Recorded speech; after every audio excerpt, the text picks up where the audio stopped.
I never thought I would be the one telling this kind of story. If someone had told me a few years ago that my wife, the woman I trusted more than anyone in the world, would betray me, I would have laughed in disbelief. But here I am, broken, scarred, and still trying to piece together the shards of a life I thought was perfect.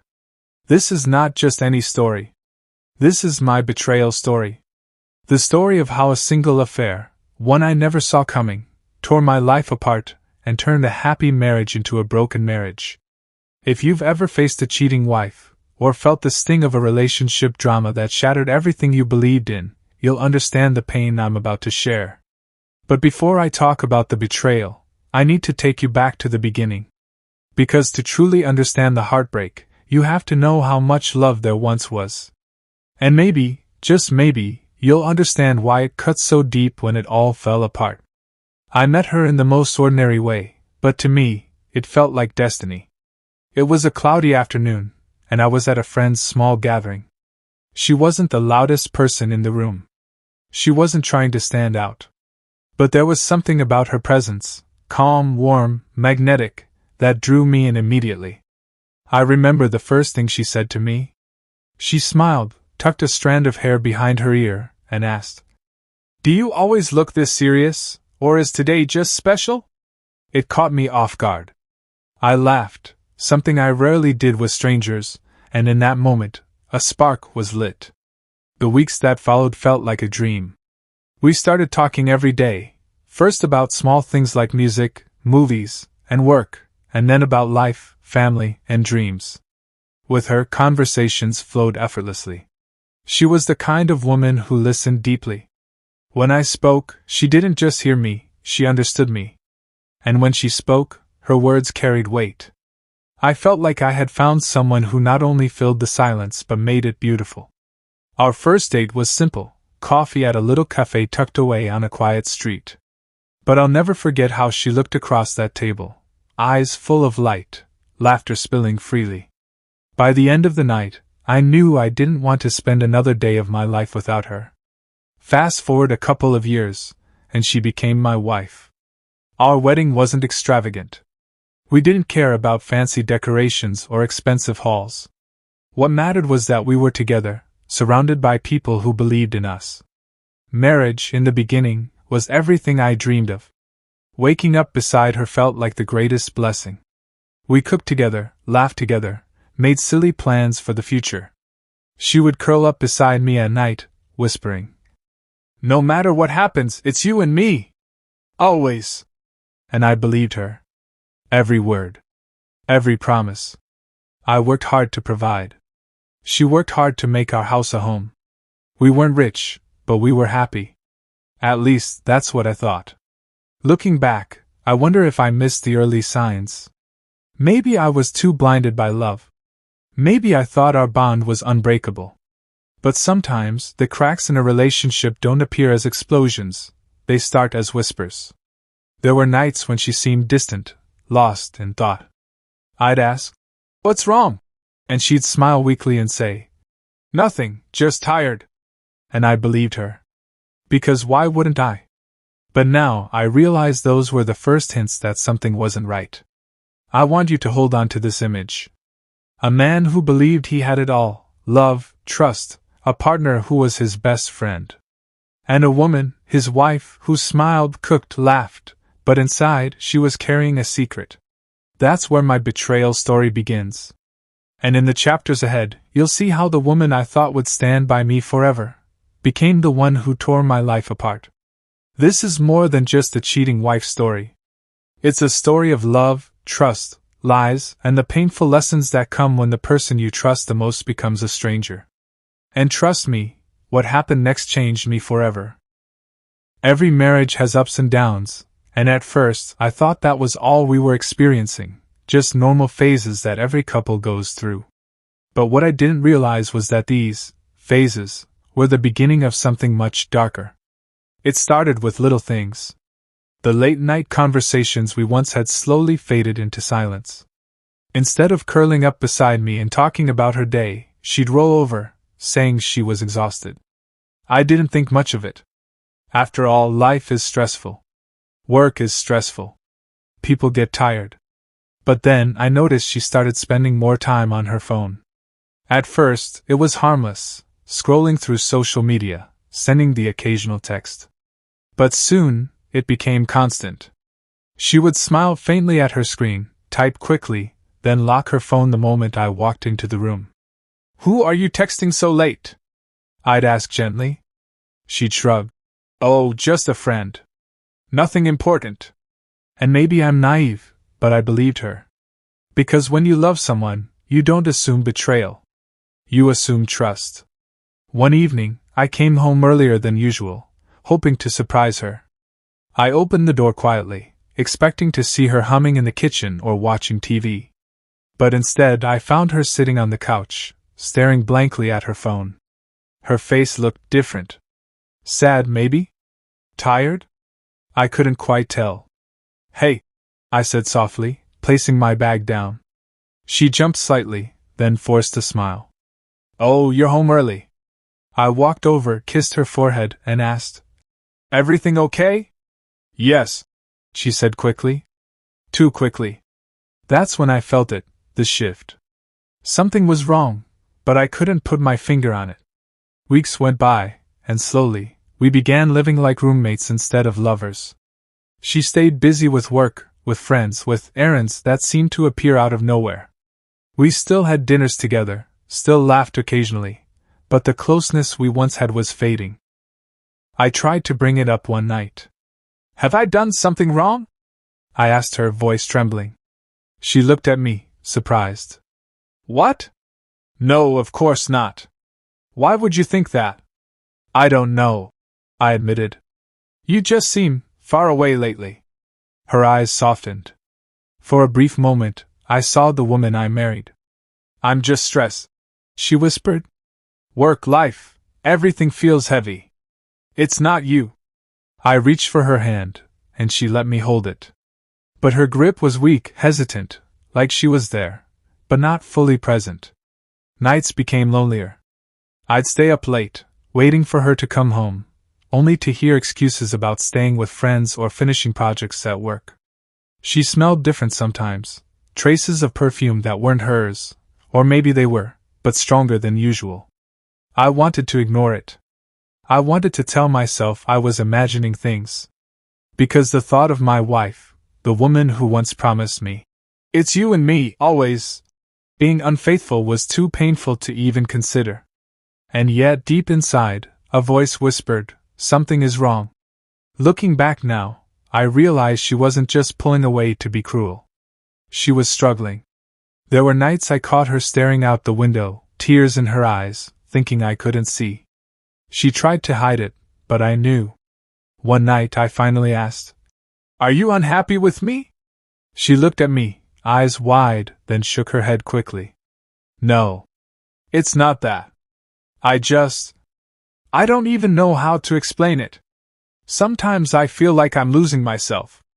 Like I'm just existing." Her voice cracked as she said it, and my heart ached. I held her close, whispering, "You're not alone. We'll get through whatever this is." And for a moment, she clung to me. But deep down, I could feel it. Her heart was already slipping away. She started guarding her phone like it held her entire soul. She stopped sharing details about her day. Her laughter, the laughter that once filled our home, became rare, replaced with silence. And when I kissed her, she kissed me back, but it felt like a formality, not love. Still, I convinced myself it was stress. I told myself she was tired, overwhelmed, maybe even depressed. I refused to believe it was something more. But denial doesn't change reality. And soon, the truth would begin to show itself in ways I could no longer ignore. This was the beginning of my cheating wife story. The early cracks that led to the betrayal story I never thought I'd tell. And as painful as it was to see the distance growing between us, nothing could have prepared me for what I was about to discover next. Because when trust starts to break, it rarely ever goes back to the way it was. It's strange how the human heart works. For months, I ignored the signs, convincing myself that I was overthinking. But the truth is, deep down, I already knew. Every smile that didn't reach her eyes. Every time she said, "I'll be home late," without explanation. Every locked phone screen the moment I walked into the room. It was like a quiet storm building in the background of my life. And I kept telling myself, she loves me. She wouldn't betray me. She's my wife. But even love can't silence the instincts that scream when something is wrong. One evening, she was in the shower, and her phone buzzed on the nightstand. I never checked her messages before. I believed in trust. But that night, something inside me cracked. The message preview lit up the screen. "Last night was amazing. Can't stop thinking about you." My heart dropped. The world seemed to blur. My hands shook as I stared at those words, each one like a knife. I didn't open the message. I didn't need to. The preview itself was enough to shatter me. When she walked out of the bathroom, towel wrapped around her, she saw my face. "Are you okay?" she asked. I forced a smile, hiding the storm inside me. "Yeah. Just tired." I couldn't confront her yet. Not without more proof. Not without knowing the full truth. From that moment, my life changed. I became an investigator in my own marriage.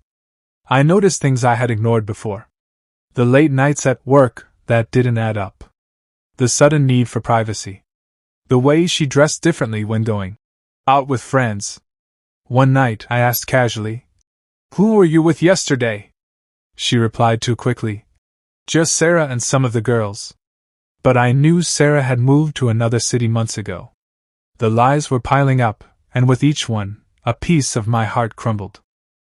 Several times I wanted to confront her. To shout, to demand answers, to cry out, "Why are you doing this to me? Why are you breaking us?" But every time I looked at her, at the woman I married, the woman who once looked at me like I was her whole world, I froze. What if I was wrong?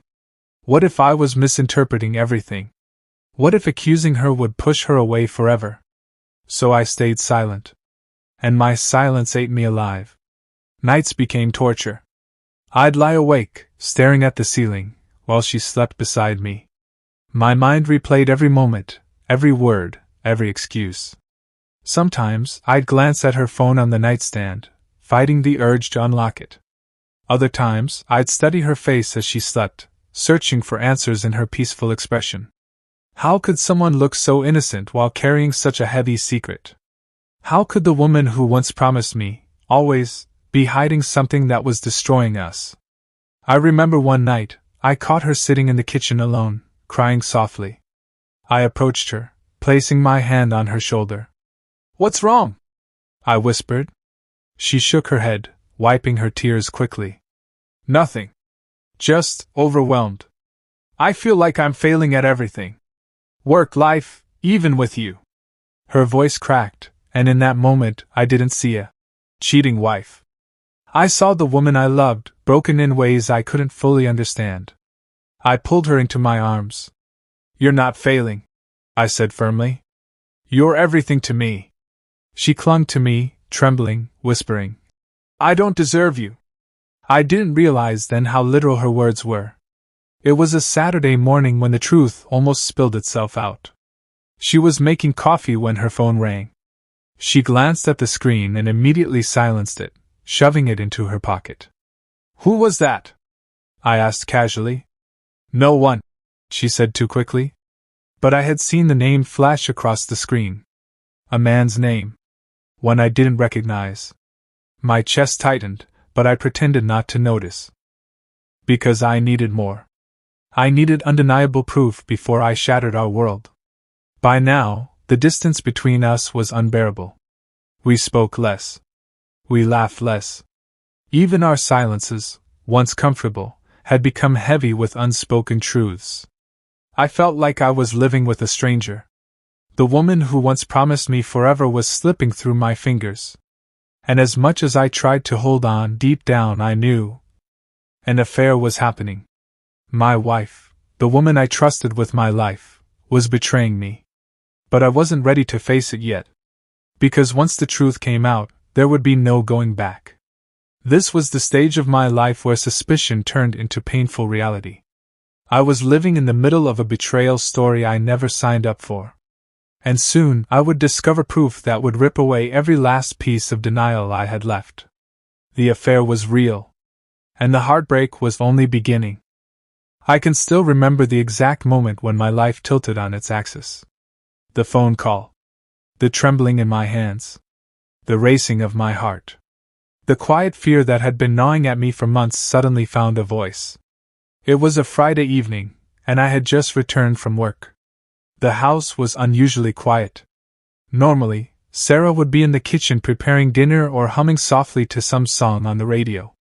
But this time, there was only silence, thick, unsettling silence. I placed my briefcase down and called out her name.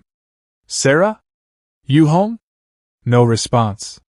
I checked the bedroom. Empty. The living room. Empty. And then, on the dining table, I noticed her phone. She rarely left her phone unattended. It was like an extension of her hand these days. That alone raised my suspicion. I don't like invading someone's privacy. I was raised to believe that trust was sacred. But when trust already feels broken, curiosity becomes almost unbearable. My hands shook as I picked up the phone, almost dropping it. My conscience was screaming, "Don't do this. If you read something you're not supposed to, you'll never be the same again." But another voice, the voice of betrayal whispering in the shadows, pushed me forward.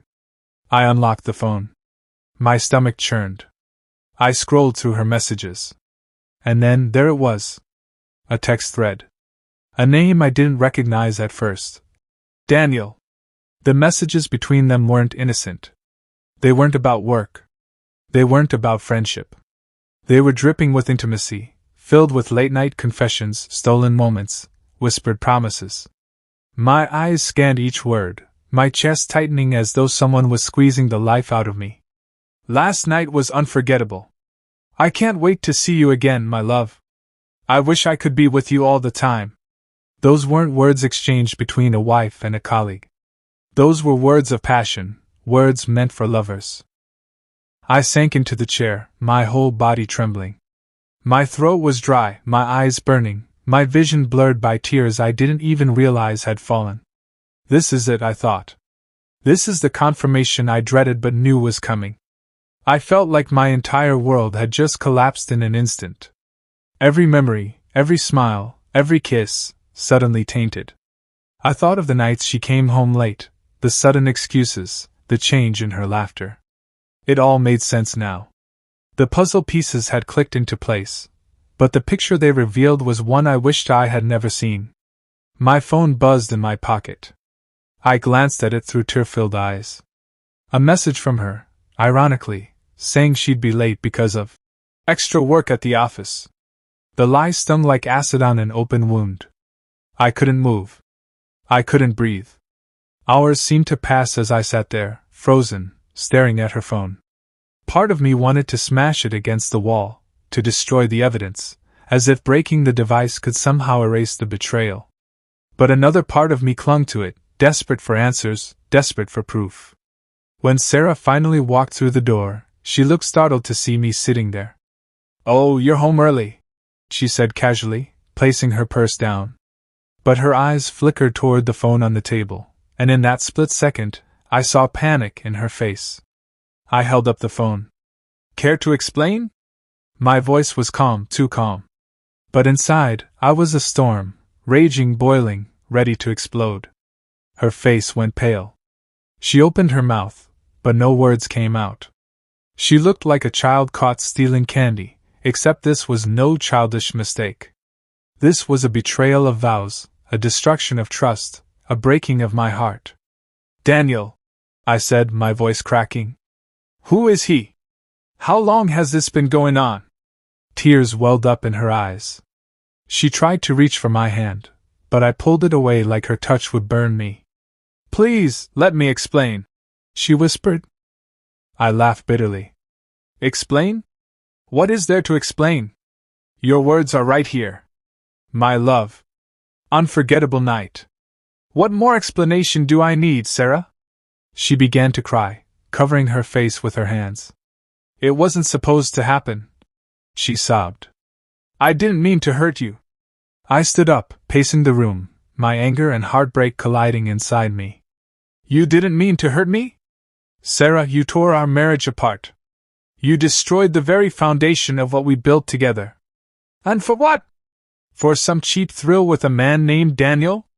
The room filled with her sobs and my heavy breathing. The silence between words was suffocating. I wanted to scream, to break something, to somehow release the agony inside me. But I couldn't. I just stood there, staring at the woman I thought I knew, the woman I had loved for years, now a stranger in front of me. Finally, she whispered, "It wasn't about him. It was about me. I felt empty. I felt unseen. I didn't know how to talk to you about it. And when he showed me attention, I cut her off, my voice sharp. Don't you dare blame this on me. Don't you dare try to make your betrayal about my shortcomings." Her words echoed in my mind. Empty. Unseen. Was that true? Had I failed her in some way? No. I shook my head. Even if I had, this wasn't the way to fix it. Betrayal is not communication. Infidelity is not a solution. I realized in that moment that no matter what excuse she gave, no matter how many tears she cried, the damage was done. Our marriage wasn't just cracked, it was shattered. I told her I needed space. I couldn't look at her. I couldn't even share the same air with her. I grabbed my jacket and walked out into the night, the cool air hitting my face, mixing with the hot tears streaming down. I walked aimlessly for hours, my mind replaying every moment of our relationship, every smile, every kiss, now poisoned by lies.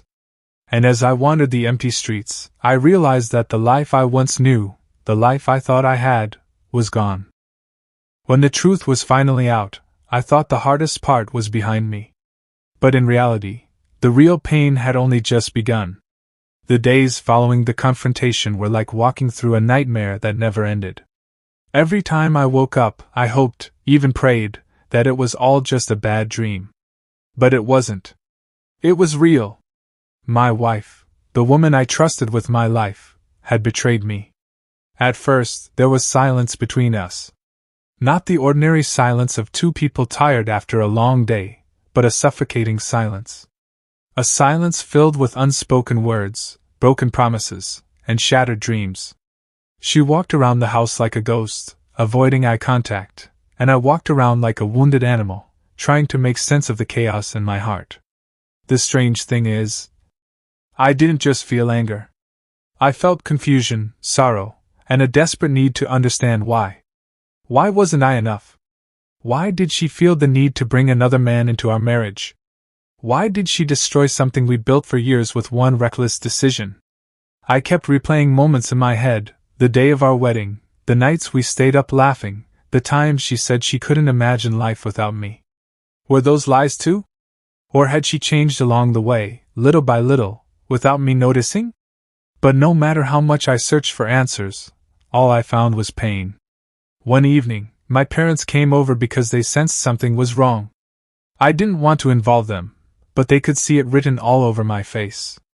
My mother asked, "Beta, what's happened? You look broken." And I broke down. For the first time in front of my family, I cried uncontrollably. The words tumbled out, how I found out about the affair, how I confronted her, and how my world collapsed. My mother held me as if I were a child again, whispering prayers, while my father sat in stunned silence, shaking his head in disappointment. When they looked at her, the disappointment was clear in their eyes. My father asked her bluntly, "Why? Why would you betray a man who has given you everything?" But she couldn't answer. She just cried, and in that moment I realized something. Her guilt was heavy, but my pain was heavier. Friends found out too. Some told me to leave her immediately. They said, "A cheating wife doesn't deserve forgiveness." Others told me to try counseling, to see if the marriage could be saved. But their words felt empty because no one truly understood the storm raging inside me. Nights were the hardest. I couldn't sleep. I would stare at the ceiling for hours, imagining her with him, the things they said, the laughter they shared. Every detail stabbed me like a knife. My mind became a prison, and I couldn't escape. And yet, a small part of me still loved her. That was the cruelest part of all. Despite everything, my heart clung to the memories of who she used to be. I hated myself for it, but love doesn't just switch off like a light. It lingers, even in the ruins. She tried to apologize. She said things like, "I don't know what I was thinking," and "It didn't mean anything compared to you." But how could I believe that? If it didn't mean anything, why risk everything? Why gamble with our marriage, our future, my heart? At one point, she begged me to forgive her. She knelt in front of me, tears streaming down her face, promising it was over, promising she'd never do it again. And for a moment, I almost gave in. I almost believed her. But then I remembered the lies, the sneaking around, the way she looked at her phone late at night. Forgiveness wasn't impossible, but forgetting was. And what is a marriage without trust? It's a hollow shell. I started questioning everything. Not just her loyalty, but my own worth. Was I not a good husband? Did I fail in ways I couldn't see? Or was this betrayal only about her choices, her flaws, her weakness? This self-doubt consumed me. At work, I couldn't focus. My colleagues noticed I was distracted, distant. My boss even pulled me aside to ask if something was wrong. I lied, saying I was just tired. But the truth was, my entire identity felt shattered. Even ordinary things hurt. A song on the radio, a place we used to visit, even the smell of her perfume, all of it triggered memories, and each memory was now poisoned. And yet, I couldn't bring myself to make a decision. Divorce? Separation? Or one last chance at saving us? I felt stuck between my pain and my love, between anger and hope, between the past and the future. And every day I delayed, the wound grew deeper. That was the aftermath of betrayal. It wasn't just the act itself, it was the ripple effect. It reached into every corner of my life, breaking things that had nothing to do with her affair. And as I sat in that chaos, I realized, the real test wasn't whether I could punish her for what she did. The real test was whether I could survive it. I remember the last day I saw her in that house as my wife. The air felt heavy, like even the walls knew what was about to happen. I had rehearsed 1,000 speeches in my mind, but when she walked into the living room with that nervous, almost broken expression, everything I had practiced disappeared. "Please," she whispered, her voice trembling. "Just hear me out one last time." I nodded, though my heart was already a battlefield. She sat across from me, her hands twisting in her lap, her eyes avoiding mine. "I know I can't erase what I've done. I know I don't deserve forgiveness. But I need you to know that I didn't set out to destroy us.